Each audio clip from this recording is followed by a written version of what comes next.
Hello everyone, welcome to the first episode of the Step Up podcast. My name is Osman and this is Haroon. Assalamu alaikum. So Haroon, explain what this podcast is about. Okay, so this for me is a podcast which is really designed to get somebody and give them a slap on the face. Okay. And what I mean by that is maybe people may or may not need a slap in their face, but what it basically means is a lot of people are in a position where they're living their life in a very routine, mediocre way, right? And they have been given an opportunity in these small years that we've been given on this earth to actually achieve the best they possibly can. And the world has been designed to really stop that person from achieving the best they can. And a lot of individuals then create blockages about what they can and cannot achieve. So really, this podcast is all about for those people that are in a position where they're like, you know what, I want to do more in life. I want to actually do something different. I want to achieve more. And most importantly, I want to increase my income and build a business that is thriving and create a life that I want, where I've got control over my own time, my freedom. I'm not working on a 9-to-5 that I don't like with a boss that I don't like. For somebody that's in a position where like, that's what I want, this is the podcast for them. And the reason why I feel that, we can bring value is, we started business 10 years ago, and alhamdulillah, out of all the business projects that I've done and businesses that I've launched, I've calculated that I've generated over $10 million in revenue for those businesses. So with the last, 9-10 years and with multi-millions being generated, and coming from a perspective of somebody who literally had nothing to be able to achieve that result, I think we can give some good advice to people and give them some guidelines on what to do to really take their life to that next level, and really this is all about them deciding. This audio podcast is them deciding, look, I'm going to step up. I'm going to go on a journey with these two brothers and I'm going to take my life to that next level. Fantastic. That's awesome. So here's one thing. I come across a lot of people who will come to me and say, you know what, I really want to step up in my life, but I don't know how and I don't know where to go. What would you say about that? Like, what would you say to someone who says to me, look, I want to do this. I want to really take charge of my life, but where do I start? So there is a formula to success. Okay. And I'm going to share my story and my journey with you in this first episode. This episode is really connecting with you. And some of you who are listening, maybe I've connected with you in the past and maybe you've even heard my story. But there's going to be certain things that I'm going to be explaining in a new light, right?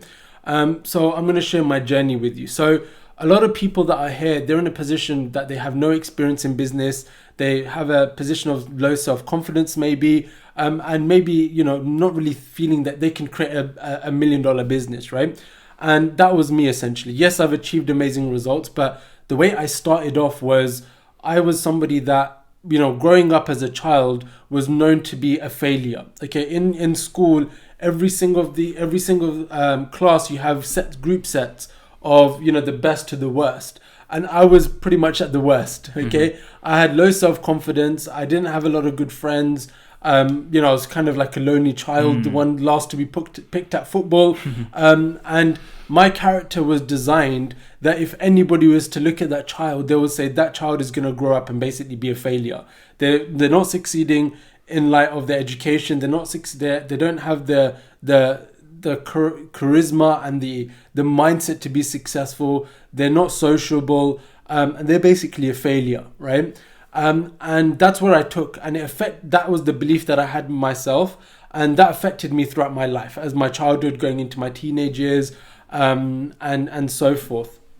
Now, even though I went into my education, I went into university, and I was in a degree which was internet business essentially, right? And I did my first year, second year by pretty much just copying my friends. I was like, all right, show me. And, it's kind of just skimming my way through with the worst possible grades, but still just about a pass. And then what ended up happening is that last year of university, my friends left to do a work placement for 1 year. And because I just didn't have the drive for it or the confidence, I just was like, I'm just going to carry on and get this university thing out of the way, right? Now, I was there by myself in the most important year of my educational life. Now, somebody that literally got D's, E's and F's his whole life, I left that final year of university with a first class degree, which is the best somebody can get. And I think it was a few marks away from 6 A's and 2 B's. Okay.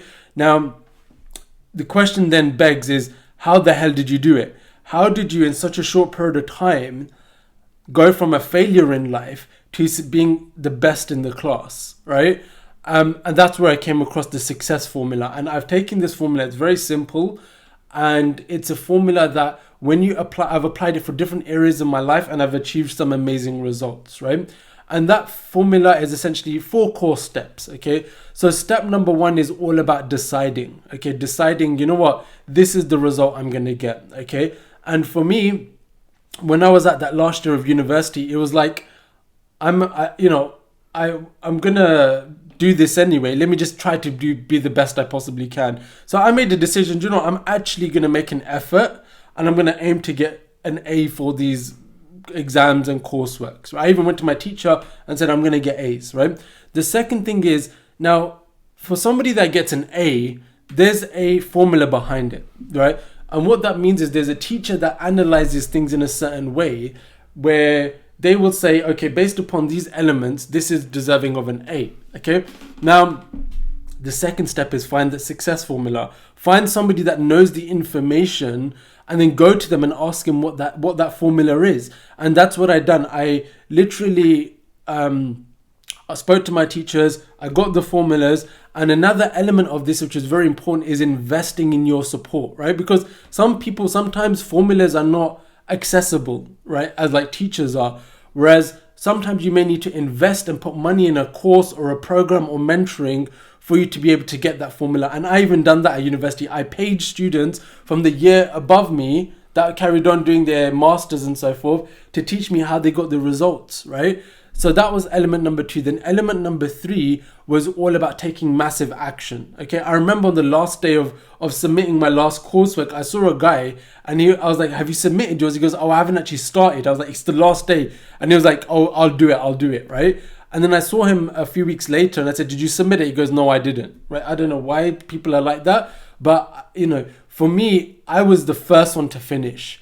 And then step number 4 comes in is, look, when you've got a goal, when you've got a plan, when you're taking action, okay, which is step number 3, taking action. And that's what that guy didn't do. He didn't take the action. Step number 3 is the fact that I took action, massive action and consistent action, even before anyone else, right? So action is the step number 3. And step number 4 is, look, whenever you're going down a journey to succeed something and you're taking action, you're going to come across hiccups, you're going to come across failures, you're going to come across hurdles, okay?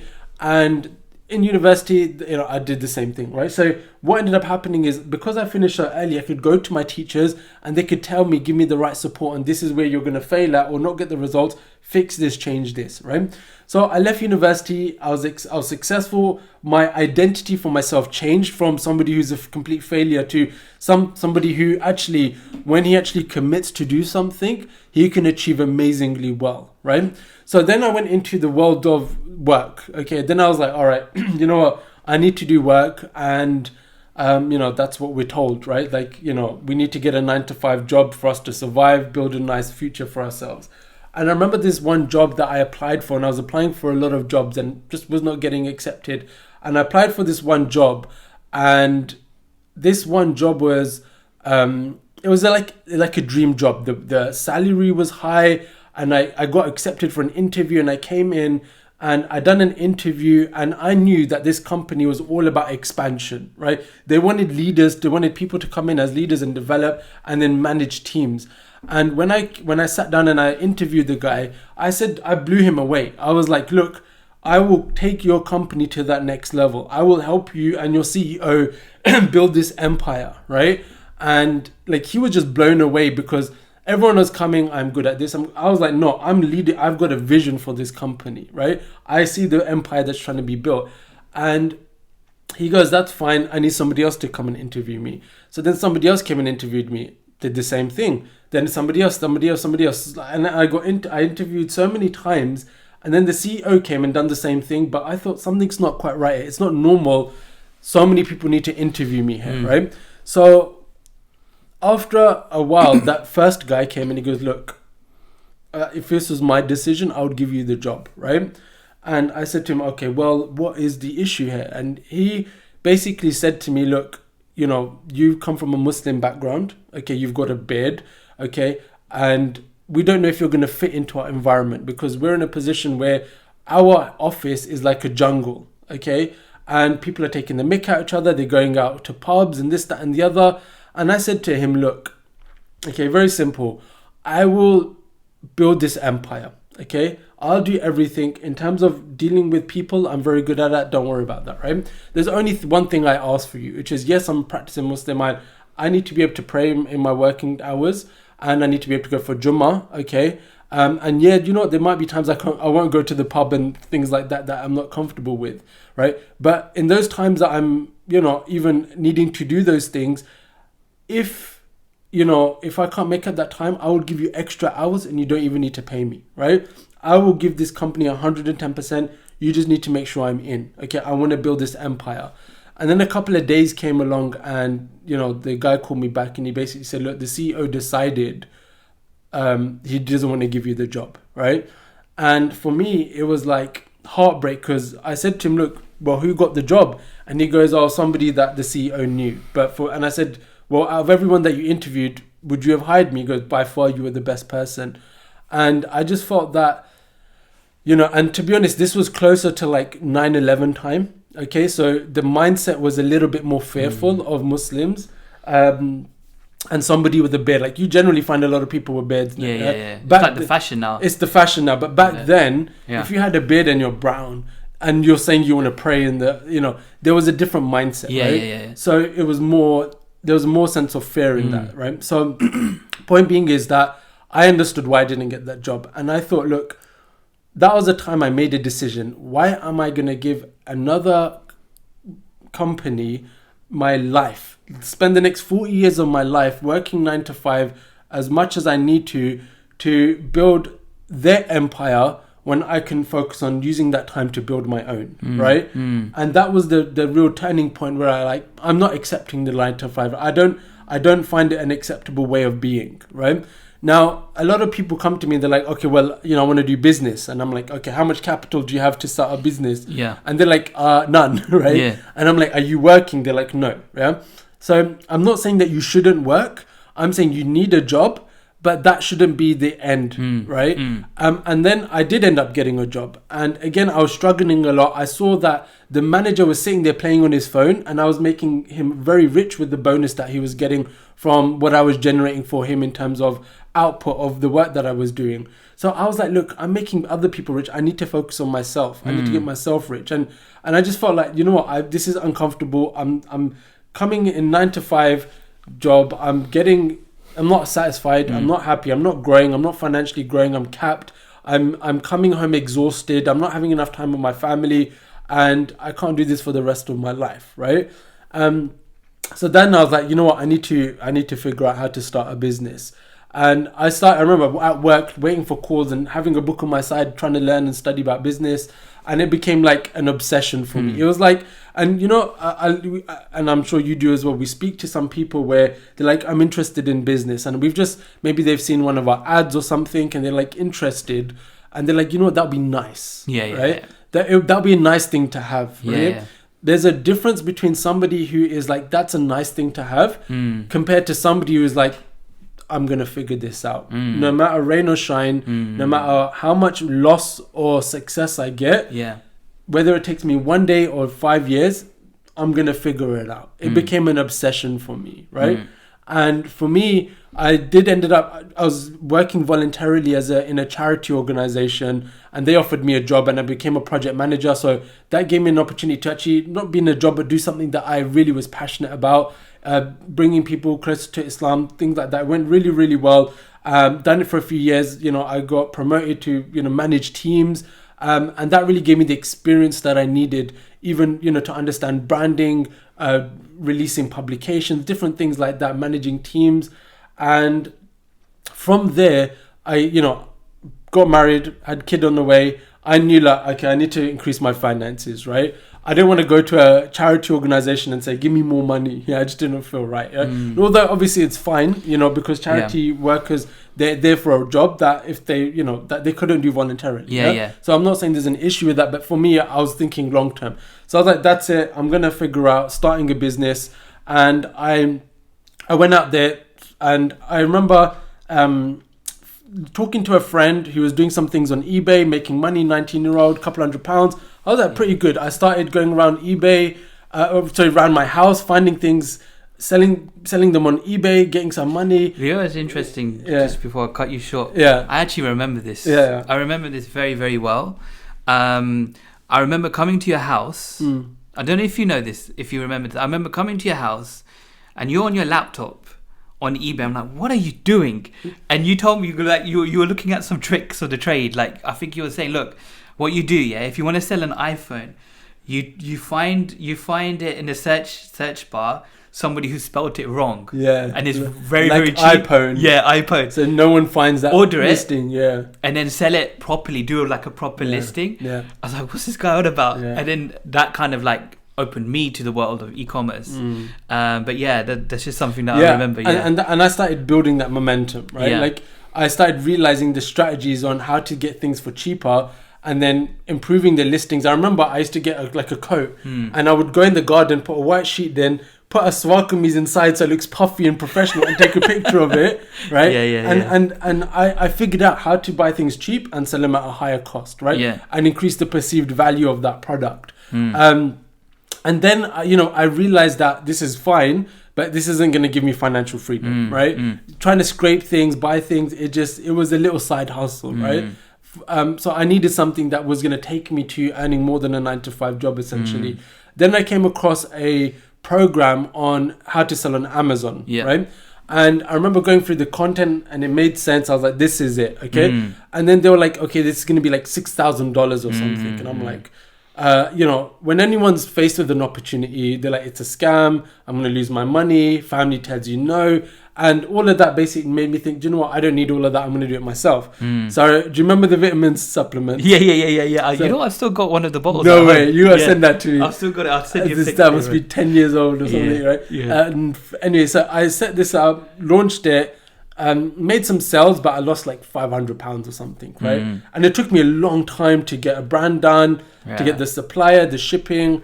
And then after that, I was like, look, what am I doing? I'm going to fail down this route. This is taking too long. When I succeeded in university, what did I use the success formula? I decided, okay, I'm going to get financially free. Number 2, I needed to get the blueprint. I was trying to figure out myself. I went to that course when they reopened. I said, I'm going to pay for it. I'm going to jump in. I'm going to take the risk. And I did that. Number 3, I took massive action. Okay. And what happened? Within 3 months, that business of launching with the right formula was doing 80K a month and made over $1 million within its first year. Okay. I went from earning £1,200 a month within a year, having a business that had just done $1 million in sales within 1 year. Right. That's crazy. Yeah. So for me, it was like massive growth. Right. Then what ended up happening was that I went down the route of, people coming to me and saying, look, can you help me with this? And then I set up a project where I became an affiliate of that same course, and not just becoming an affiliate, but I was helping people create a community of Muslims, and those Muslims were succeeding. And literally I calculated, I sent everyone a message, how much have you made this month? It was over $1 million. So this was unprecedented. No one's ever done this from my knowledge, right? Where I got a group of Muslim brothers and sisters who had no experience in e-commerce and business, and I got them to set up a business. They were successful, and collectively they were generating $1 million a month in revenue for their businesses. Okay, nobody could compete at that level or say this is some sort of fraud or scam or something, because the results were just out of this world, right? So I saw that, things were progressing very well. My personal reputation was amazing because of the results I was producing. My personal finances was amazing. I was, invited to speak on TV, I was invited to speak, around the world at conferences. I was just growing at a high level, right? And then I came to a position where I was a bit like, okay, this community that we're building, there needs to be something a bit more than this. It's not just about Amazon. Business is far more. I've achieved amazing results, but I've only been in it for a couple of years, right? And for me, it wasn't about just making money. It was about creating a positive benefit and a positive impact on the community that we're in. So then what I thought was, look, I want to create some partners. I want other people that are better than me to come into this mix, and for them to also create their projects based on their experience. So long story short, I ended up partnering with 2 individuals. Yeah. And one of them had a certain plan of a project to launch under the platform that I created. And it went off amazing, right? The community grew, the energy grew, and everything was exactly how I wanted it. I felt my prayers were being answered. However, there was a massive spanner in the work, right? And what happened, long story short, is that the project wasn't necessarily, it didn't provide the results that we wanted in the first year, okay? And coming to that point, anybody that kind of wanted a refund got a refund within the first year of that specific project, right? And the issue that arose was there was a few side projects outside of that where both of my 2 partners were more involved in, and they came in with a dispute. Okay, and they came in with a dispute in which, one of them basically said in a very public light that I'm stepping back from all these projects, and this individual, he's basically doing fraud. Okay, he's doing fraud. He is in a position where, whatever, he basically mentioned that he's created a Ponzi scheme and he's taken money and so on and so forth, right? Now, obviously, that created a huge negative wave in the community. One, the project wasn't already going to plan. And for us, and our energy was trying to rebuild and refocus and focus on the results. Now, those that didn't ask for a refund within that 1 year period for us to rebuild. But now it's the energy of panic. Have these guys just stolen all the money? And that's it, right? Now, for me, it was like, probably the worst thing that's happened in my life, because what ended up happening is it shook everything, right? From a point of view where now my reputation was damaged. There was people within the community now creating content online, articles, to my whole following. They took our list of following and our mailing list, and with the intention to push out this narrative that this could be a Ponzi scheme. And basically now I was for the first time getting hate on social media, stuff like that. Second thing was, the people were, now that, the project we were trying to rebuild, the people that were in it were very negative minded because of everything that was happening. And then now there was legal situations happening with the partners, and it became a big mess, and basically the project essentially collapsed, right? And for me, I put everything in it. All that work that I had done prior in terms of finances and my company, I put all into this. And I never took a wage from this project. I never took a penny from this project, and pretty much lost everything. I lost my reputation, lost my company, lost my partners, lost my staff. Most importantly, lost my mind, right?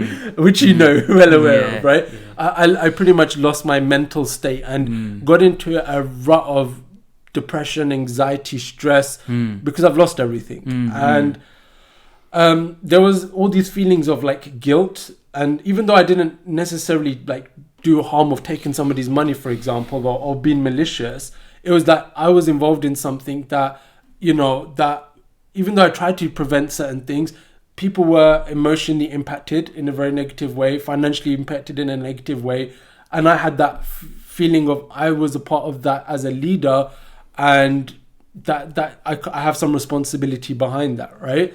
And there was a sense of guilt, and I was powerless to really deal with it, right? And I think at that point, things had progressed in terms of the project, everything collapsing, and there was a legal dispute between the 2 partners. And what the result was of the legal dispute was that individual that made a claim to say that this other partner is doing fraud and X, Y, and Z, he had to retract that statement. He retracted it in a public light to say, in fact, that's not the case because he couldn't prove it in court, right? The other partner basically took him to court, and didn't have the proof behind it. Okay, it was more of an assumption based upon certain elements, but there was no proof on that. So for me, it was like I was trying to do what I possibly could at that time, but at the end of the day, the damage was done, right? And for me, there was, like I said, I think anybody that was a part of it, I would understand that, the power and the pain that they would have gone through that experience. And I would argue that out of everybody, I probably lost the most financially, mentally, in every aspect. I'm not saying that's an excuse, but I'm saying that if we were to look at everything out of a logical perspective. So point being is, I was in a probably the worst position. I was in a position where financially I was at the lowest point. And if you remember, I literally remember I was like such in a rut. I was in tears, and I gave you a call. Do you remember? I remember where I parked. Yeah. I remember I gave you a call. Do you remember what I said? I think you definitely, at that time, you poured out your heart. I remember you said that basically, I'm just lost. I don't know where to go. I think the point of the call was like, I need to do something. Yeah. Right? Because I realized one thing, which is like, if you're in a fire, okay, your house is on fire, the main thing that you need to do is, hold on, is it still recording? Yes, fine. Okay. If you're in a fire, you need to go to the exit. Okay. And what I was doing in that time, I was always looking at the fire, and I wasn't looking at the exit. Okay. So for me, it was like, okay, I need to get myself on the feet. I've had a massive failure. I've had the biggest failure. I've lost everything. Yeah. Now it's my time to step it up, right? Yeah. And find a solution. And I called you, and I think you were in a space of like, what am I doing in my life to some point? So I was like, let's go and try something, right? Yeah. And then I remember us going on that journey of testing things out, and I was like, let's start from a clear slate. And I remember one of the things we tested was the lead generation for real estate. You know what? We did something before that. Oh, did you? Yeah. So we did a lot of things. We're just chucking things out to see if something's got to stick. So if I track back to that particular moment, if I look at myself, I was going through a period of transition. So I was basically jumping here, jumping there, put my foot here, but never really committed to, as you know, like actual something substantial. Yeah. And to a point where like I was trying to find myself in so many places that maybe I ended up joining the wrong things. Yeah. Or ended up joining things that really didn't, just on the surface of it. Like a cult. He joined a cult. I joined a cult. That will be another episode. That's another episode. That's another journey. That's another journey. And also other business ventures that really, to be honest, if you look at it deep inside, we're not going to go anywhere. Yeah. So multi-level marketing basically stuff. Yeah. So we got some interesting stuff to talk about. But yeah, go on. Some interesting stories. And I remember coming to your house, and the first thing we looked into was Amazon. Do you remember we said, let's step back into Amazon? Did you say that? I don't know. Yeah. Maybe. We were like, let's step back into Amazon. And because I tried Amazon back in the day, and my Amazon account was blocked. Okay. Do you remember I tried to do some silly grey hat stuff? Okay, yeah. And so we couldn't get involved in the Amazon. So it was a really long loop. Yeah. And we realized that Amazon itself didn't really hit the kind of success that it did in the past. Yeah, I think what I realized is, when we looked at Amazon again, when we started it was a blue ocean. It was like everyone can come in and achieve amazing results. Now this is, you're talking about maybe 5 years ahead, possibly a good couple of years, where now competitions come in. So for somebody who comes in with low capital, they will struggle, right? Yes. Not just low. It was more of an uphill. And I spoke to one of my friends who, I remember he's done multi-millions on Amazon, and he is doing multi-millions. And he basically said, look, right now it's not what it's like. Maybe there's something else out there better, right? I remember we did like lead generation, and the reason why I brought that up for real estate is I remember we went out literally door to door knocking real estate. And this was the first time I've done door to door knocking on real estate, offering something. And I have never been a door slammed in my face. Okay. Like, I'm somebody that has generated over $10 million in sales with my businesses and my projects that I've done. Yeah. And I'm coming to a company saying, look, I've got a strategy that can improve your results. And they're slamming the door in my face. Like, how dare they? That was my mind. To be honest, I was used to it because I did door-to-door sales. I wasn't used to it at all. Right? So I knew you were gonna get met with hostility. Yeah, it was a ride. And then I remember one of my friends calling me. And I think he messaged me, and it wasn't a friend. It was somebody I randomly met at an event who just came up to me, goes, "How are you? You know, let's have a little chat. Can you want to swap? Connect on Instagram?" And we connected. And then he messaged me saying, look, I'm in dropshipping and e-commerce and Shopify. And, you know, I've got my own business. He's doing like 100K a month. And he's just released a course. Do you want to try it out? Right. So I was like, do you remember? I remember we were like, Osman, let's try it out. Literally within a day, we banged it out. Yeah. We launched products. We started making sales. And I was like, I think we're onto something. Do you remember the first product that that did bits for us? Yeah. That time... Like before then, for me personally, like we were going for it, but then back in my mind, I was thinking, is this really going to work? But it was just that product. Like we were testing, and that's the one thing in e-commerce is it's all about testing. So if you're willing to keep testing, you'll find your route. But once we came to that product, I think that's when we saw, you know what, there's a big there's something, and I think the cool thing was the fact that with this business model, unlike Amazon, you didn't need to buy the inventory. So the risk element, especially somebody who's starting off in this business, was far more minimal than if they were to try another business, right? Yeah. Long story short, we went into it, we're trying things out, and it was, we started seeing results. Where we set up an agency where all the skills that we were learning, and we were able to apply for other people's businesses, and it was kind of not skyrocketing, but it was starting to build into something, right? I think one of our lights is down. Ignore that. Anyway, I think we were going down a journey, right? We were going down this journey, and we were seeing results. We set up the agency, offering our services like website design, marketing, product selection, all that stuff to other people. And maybe still trying some things, but I think at a point we were still kind of struggling, right? And I think something that was quite unusual happened to me, right? This was just before like COVID started coming in and hitting. My dad came to me, and he came and sat down with me, and he's never done this. He sat down with me, and he's just started telling me his life story. Like, he took me away from everyone. He's like, you know what, this is where I was, this is what I did, and I was like, and I was like enjoying that time, just sitting with my dad and him sharing that. And it was kind of weird. And he knew that I was going through a rough time. Okay. He knew that what I was going through was mentally, financially not in a good situation. I was beaten to literally rock bottom. And I tried to hide that as much as I possibly could, but they found out one way or another. And my dad was like, and his first time he's done, he's like, look, I'm here for you. If you need anything, let me know. If you need finances, let me know. And I was like, thank you, I appreciate it. And I was like, that's amazing, right? And the next time we came, I think it was the second time after, the whole family caught COVID, okay? And the family caught COVID, and my dad got it bad, okay? And my dad got it bad. He went into hospital, and basically he was in a position where his breathing and his lungs were going.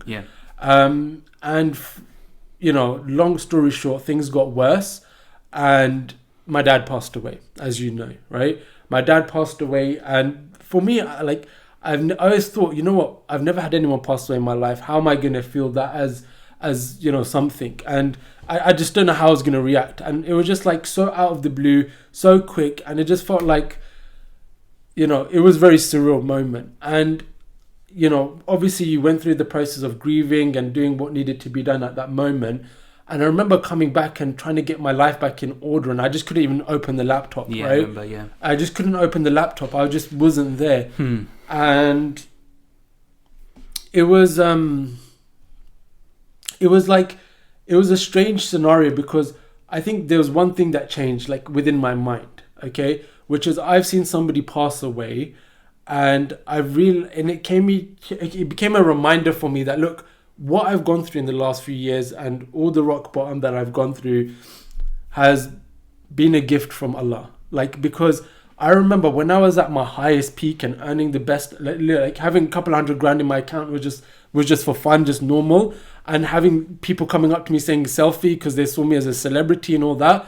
Allah took that away from me because that became my God. Okay, it sounds a bit extreme, but when you essentially, the way I see it is, look, what are you so attached to in this world? Okay, like sometimes for you to associate something to God, it doesn't have to be another idol. Sometimes you could love wealth or your family, or let's say you're into football so much and you want to become a footballer, and if you don't become a footballer and you get injured, your life is over. You are now in that thing, now controls you. Because let's say you want to become a footballer, you break your leg, you're never going to play football again, you become depressed and so on. And the same thing for me. I was so attached with being liked. I was so attached with having status, having money, having a nice car, living in a nice place, that became, I was earning so much money, but I was always looking ahead of me on what other people were doing, and I felt poor, right? And I was just never content and happy, even in my best times. And in my worst times, again, it was just like, I had this anxiety of what am I going to do in my life? How am I ever going to be able to get myself back up? And with my dad passing, I think for me, it was a reset button, which is forget everything. Okay, realize what your life is about. Whether you get success or not, again, it's irrelevant. Okay, it's irrelevant. It's about how are you going to live your life, right? And the crazy thing is, I don't know if you realize this, after my dad passed away and we got, back into the business side, that next month was our best month. Did you realize remember that? it, yeah. We earned more money in that 1 month than we did in the whole year before. Yes. And for me, it wasn't because of suddenly we were great businessmen.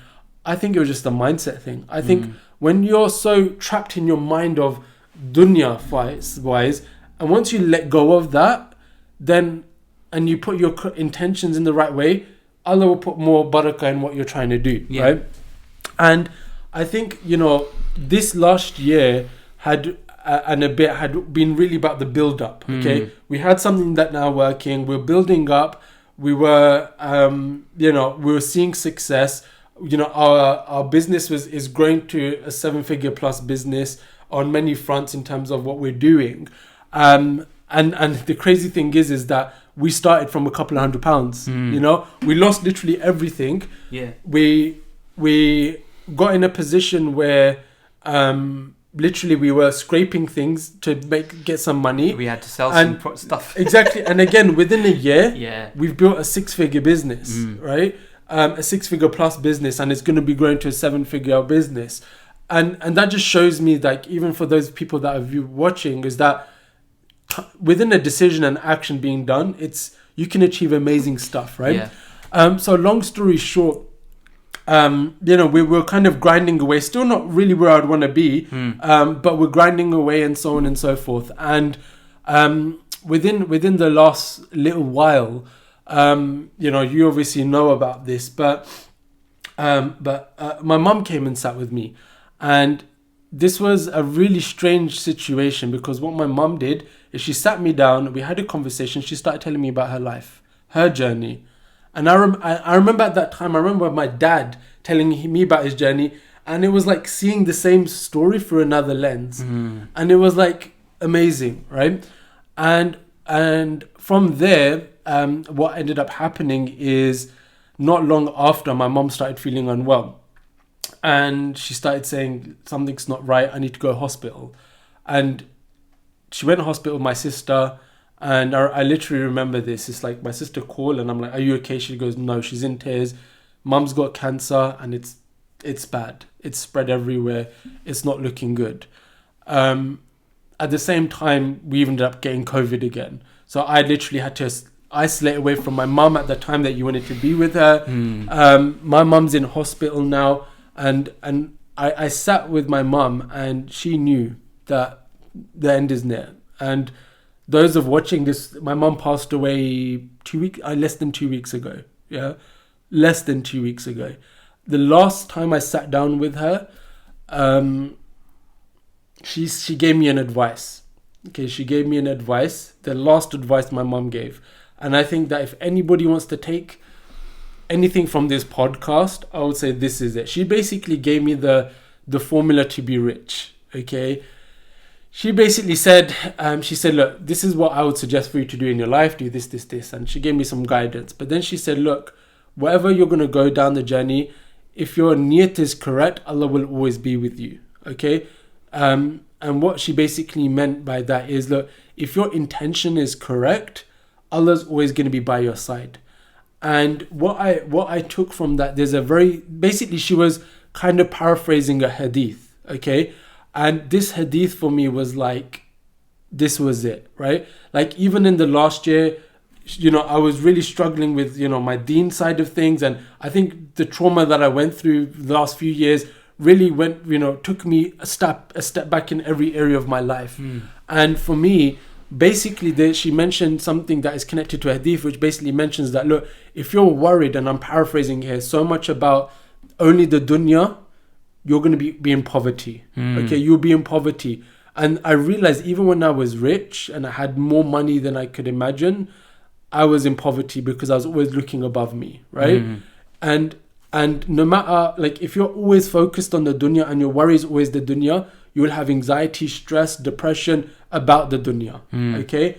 And if your niyat, your intention is about the akhirah, okay? If your intention is about the hereafter, then Allah will make your life very easy and He will give you the dunya as well, okay?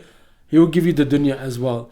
And for me, I realized that was the key for me that was missing, okay? In my life, I've always focused more on the dunya and the worries of the dunya. And yes, in my back of my mind, I'm like, okay, I'm a Muslim, I need to pray, I need to do whatever I need to do.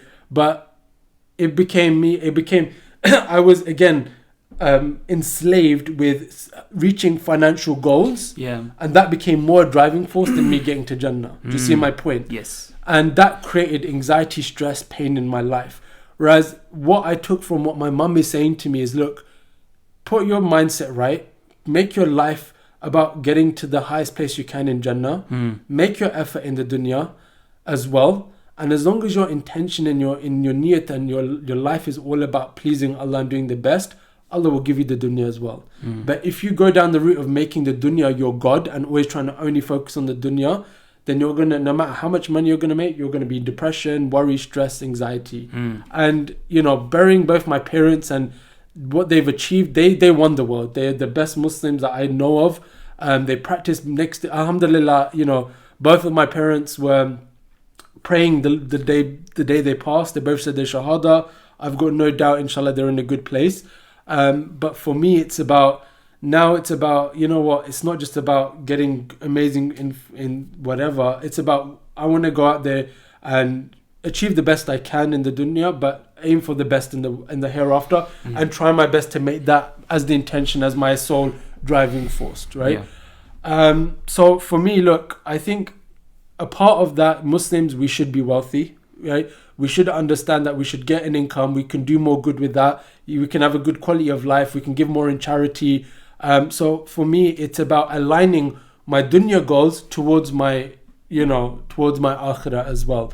And I think really in the same way, when my dad passed away, we had the best finances and business blew up. Inshallah, I think the next year is going to be better than I've ever had in my life. Inshallah. Right? I think I think we'll achieve even more, and we'll hopefully motivate and guide other people to do the same. Inshallah. Yeah. So that's brilliant. So wonderful. Hopefully, guys, you've taken a lot from today's podcast, and it's given you some really vital lessons. It's definitely been wonderful just sitting here taking stock of our journey, and where we've come from, and exactly what we're aiming for. So I would say, look, just as a closure, what I would really say I would want from you is make a decision that you're going to be financially free. You're going to have your own business that is going to be, inshallah, life-changing for you and the generations to come. And have that as a goal, and have your intention that, inshallah, you're going to be so wealthy and rich that you're going to use that for the sake of Allah. It's not that it's about attachment to dunya, but you're going to also use that to build your akhirah, inshallah. And if we can just leave with that on this podcast, And then inshallah we can work with you on the journey on getting that as a reality for you, inshallah. Yeah, inshallah. All right, thank you so much for listening. Hope you've enjoyed episode number 1, and look forward to seeing you in episode number 2. Assalamu alaikum. Wa alaikum.